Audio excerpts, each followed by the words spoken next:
ಅರ್ಥ ಸಮುದ್ರದಿಂದ ಉತ್ತರಕ್ಕೆ ಮತ್ತು ಹಿಮಾಲಯದಿಂದ ದಕ್ಷಿಣಕ್ಕಿರುವ ದೇಶವೇ ಭಾರತ. ಇಲ್ಲ ವಾಸಿಸುವ ಜನರು ಭರತನ ವಂಶಸ್ಥರು.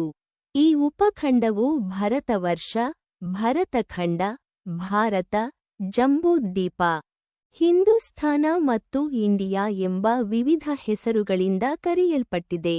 ಉಪಖಂಡದ ಉತ್ತರ ಭಾಗವನ್ನು ಆರ್ಯಾವರ್ತ ಆರ್ಯರ ನಾಡು ಎಂತಲೂ ದಕ್ಷಿಣ ಭಾಗವನ್ನು ದಕ್ಷಿಣಾಪಥ ದಕ್ಷಿಣದಲ್ಲಿರುವ ನಾಡು ಎಂತಲೂ ಕರೆಯುತ್ತಾರೆ.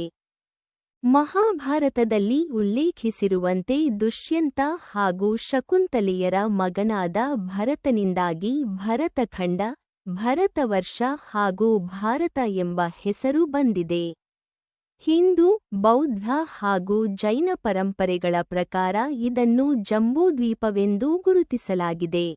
ಹಿಮಾಲಯದ ದಕ್ಷಿಣಕ್ಕಿರುವ ಭೂಮಿಯು ಸ್ವತಂತ್ರ ದ್ವೀಪ ಖಂಡವಾಗಿತ್ತೆಂದೂ ಇದು ಸಪ್ತಖಂಡಗಳಲ್ಲಿ ಒಂದಾಗಿತ್ತೆಂದೂ ಅವರು ಉಲ್ಲೇಖಿಸಿದ್ದಾರೆ. ಇದರ ಆಕಾರವು ಜಂಬೂ, ನೇರಳೆ, ಹಣ್ಣನ್ನು ಹೋಲುವುದರಿಂದ ಇದಕ್ಕೆ ಜಂಬೂದ್ವೀಪವೆಂಬ ಹೆಸರಿದೆ.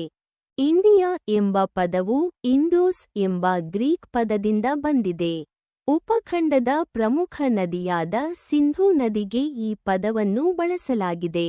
ಇಂಡಿಯಾ ಎಂಬ ಪದವು ದಕ್ಷಿಣ ಭಾರತವನ್ನು ಒಳಗೊಂಡಿದೆ ಎಂಬುದು ಗಮನಿಸಬೇಕಾದ ಅಂಶ. ಹಿಂದೂಸ್ಥಾನ ಎಂಬ ಹೆಸರು ಮಧ್ಯಯುಗದಲ್ಲಿ ವ್ಯಾಪಕವಾಗಿ ಬಳಕೆಗೆ ಬಂದಿತು. ಪರ್ಷಿಯನ್ನರು ಸಿಂಧೂ ನದಿಯನ್ನು ಹಿಂದೂ ನದಿಯೆಂದೂ ಅದರ ಭೂಪ್ರದೇಶವನ್ನು ಹಿಂದೂಸ್ಥಾನವೆಂದೂ ಕರೆದರು. ಇದರ ಸಂಕ್ಷಿಪ್ತ ರೂಪವೇ ಹಿಂದ್ ಆಗಿದ್ದು, ಆಧುನಿಕ ಭಾರತೀಯ ಗಣರಾಜ್ಯವನ್ನು ಪ್ರತಿನಿಧಿಸುತ್ತದೆ.